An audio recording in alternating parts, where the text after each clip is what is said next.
In 2017, a chip company was offered 15% of a tiny non-profit lab for $1 billion. dollars. The CEO said no, and today that lab is called OpenAI and it just built ChatGPT. The company that walked away was Intel. And believe me, that wasn't their even biggest mistake. Welcome to By Sachinzer, where technology meets the stories that shape our future. With that said, let's roll the intro. To understand how the most powerful chip company on earth ended up begging for scraps in the biggest technology shift of our lifetime, you have to go back to a version of Intel that seems almost impossible to believe existed. For nearly 40 years, Intel didn't just make computer chips, Intel was the computer chip. Every time you turn on a laptop, open a spreadsheet, or booted up a desktop at the office, there was a very real chance an Intel processor was doing the thinking. Intel Inside wasn't just a sticker on a machine, it was a promise, a guarantee, the beating heart of a modern computer. Intel invented the microprocessor in 1971. Think about that for a second. Before Intel, computer meant a machine that filled an entire room tended by engineers in white coats. Intel shrank all that down to a sliver of silicon smaller than a fingernail, and in doing so, they didn't just build a product, they built the foundation of the digital age. Through the 80s and 90s, Intel rode that invention into an empire, and rivals came and went. AMD nipped at its heels for decades and never once managed to knock it off its throne.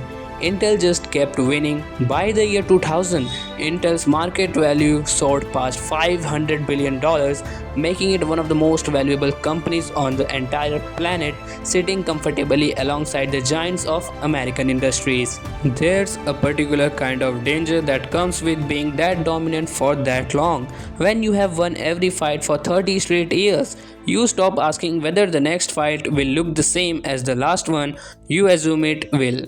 Intel didn't just believe it made the best chips in the world, Intel believed it understood better than anyone alive what a chip was even supposed to be, and that certainty, earned over decades of real, hard fought victories, quietly became the crack in the foundation.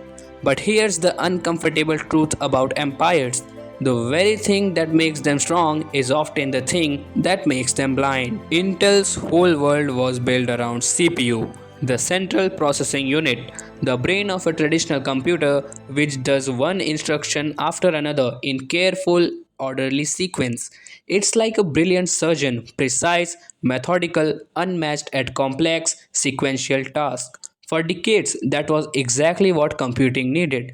But quietly on the other side of Silicon Valley, a very different kind of chip was being built for a very different purpose, and almost nobody in Santa Clara was paying attention. That chip lived inside video games graphic card. It was designed not to do one thing brilliantly, but to do thousands of simple things all at once. Not a surgeon. Think of it more like an enormous marching band, where every single musician plays their own small part at exactly the same moment, and together they produce something far bigger than any one of them could alone. This kind of chip was called a GPU, a graphics processing unit, and the company making it was a scrappy underdog named Nvidia. And if you wanna know how Nvidia became the biggest company on planet Earth, you can watch out my video. In 2006, Nvidia's co-founder Jensen Huang made a decision that nearly destroyed his own company. He decided to build a software layer called CUDA, which would let outside developers use Nvidia's graphic chips for far more than just rendering video game explosions. The problem was almost nobody wanted it. Wall Street hated it. Nvidia was quietly doubling the manufacturing cost of every graphic card to include hardware that most customers would never use. Investors revolted. Nvidia's valuation crumbled from around $12 billion to down to somewhere near 2 or 3 billions. Engineers questioned whether the company would survive its own CEO's stubbornness. But Wang kept going for nearly a decade. Nvidia poured billions of dollars into CUDA while barely seeing a return. Huang would later admit that if things had gone differently, the company simply would have gone out of business. Year after year, scientists in university basement, not gamers, not businesses, quietly discovered that the strange gaming chip with its strange new software was extraordinarily good at one very specific kind of math.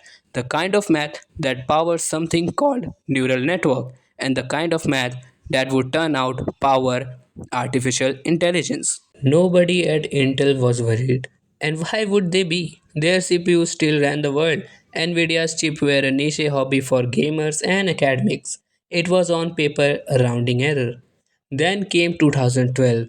A team of researchers entered an image recognition competition using a neural network trained on NVIDIA GPUs, and it didn't just win, it obliterated the competition, crushing error rates that had stood for years.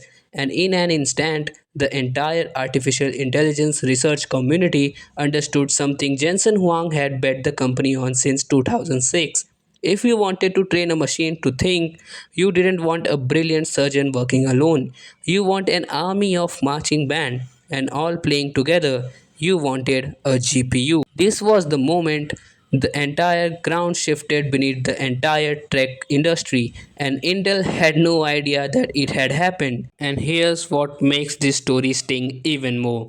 Intel wasn't blind to opportunities by accident. Twice the company was handed a golden ticket into the future, and twice it looked at it and threw it in the trash. The first time was mobile phones. In the mid 2000s, Apple came to Intel with an offer to build the chip for a brand new device that hasn't been announced yet, the iPhone. Intel's CEO at that time, Paul Otellini, ran the numbers. Apple wanted to pay a price lower than what Intel's own cost projection said the chips should cost. Intel said no. Apple went to a small British company called ARM instead, and the rest is history. Years later, in his final interview as CEO, Otellini confessed that world would have looked very different if Intel had said yes. He admitted his forecasted cost was wrong and the actual value of iPhones sold ended up being roughly 100 times greater than anyone at Intel had predicted. Intel's own spreadsheet took it out of mobile computing. The second time was even more devastating because it happened just as artificial intelligence was about to explode. In 2017 and 2018, a small, largely unknown research lab, OpenAI, approached Intel with a proposal. Sell us 15% of your company for $1 billion dollars in cash, and we will consider giving you another 15% if you build our AI hardware at cost. OpenAI wanted this deal specifically so it wouldn't have depend entirely on Nvidia's chip. It was, in hindsight, one of the most valuable investment opportunities in modern technology history.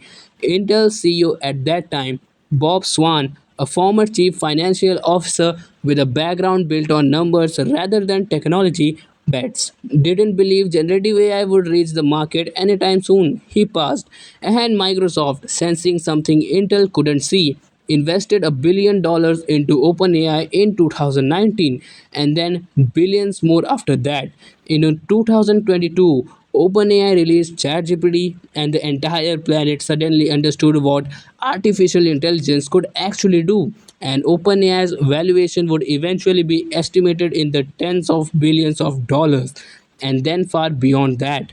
Intel had turned down a golden share of the company that would have sparked the biggest technology gold rush of the 21st century. Two decisions, two moments where Intel looked directly at the future and decided it wasn't worth the risk. And notice the pattern hidden inside both of them. It wasn't recklessness that hurt Intel, it was caution. It was the very discipline that had made the company great for 40 years, the insistence on cost models, forecast, and provable returns, and turned against it exactly at the moment where future refused to show up on a spreadsheet. Jensen Huang didn't have better data than Intel's leadership. He had less, but what he had instead was a willingness to be wrong for a decade, even if it meant being right when it finally mattered. Meanwhile, on the manufacturing side of the business, an entirely different kind of collapse was unfolding, one that would prove just as costly.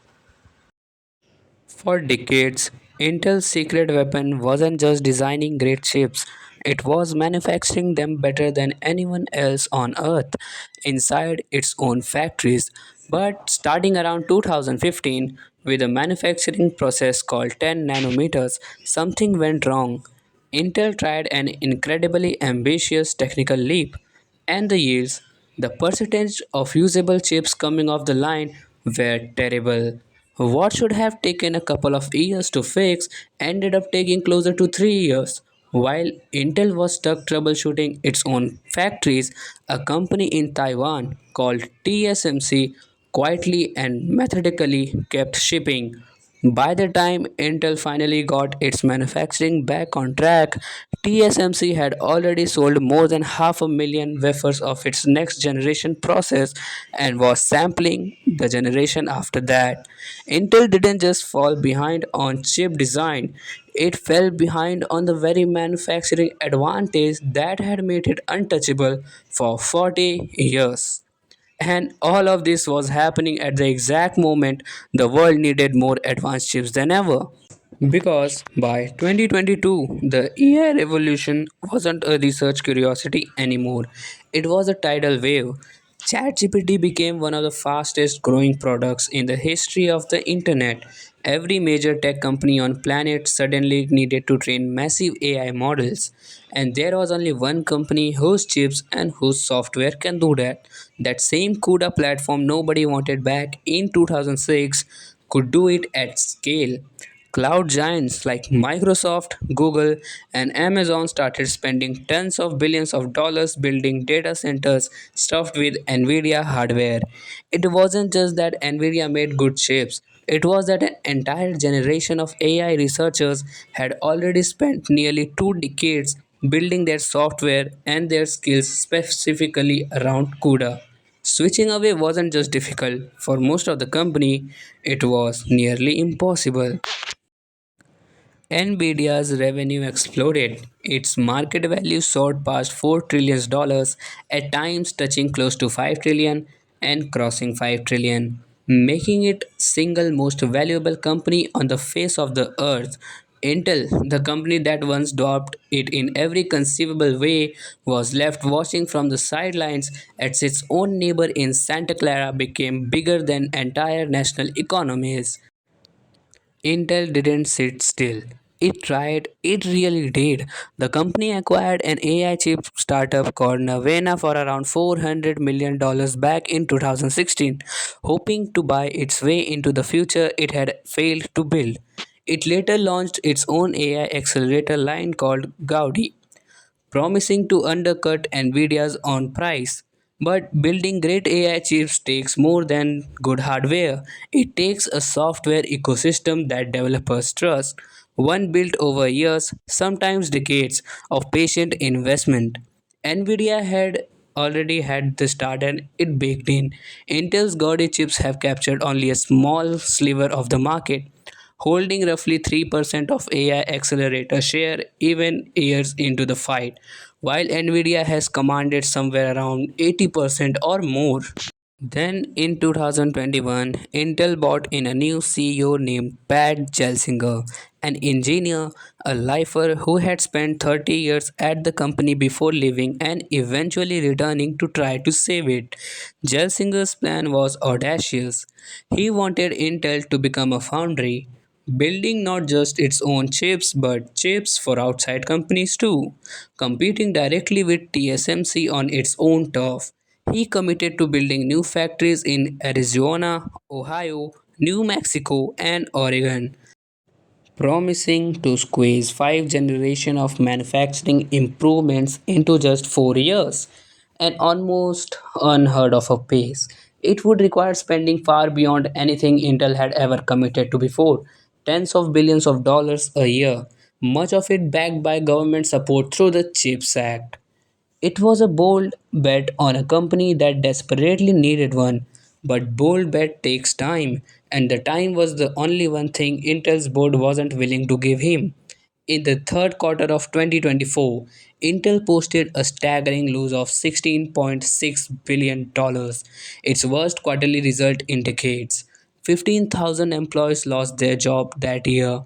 The board grew impatient with the pace of the turnaround, and in December 2024, Gelsinger was pushed out. Some analysts called it the mistake that could finish what decades of missteps had started.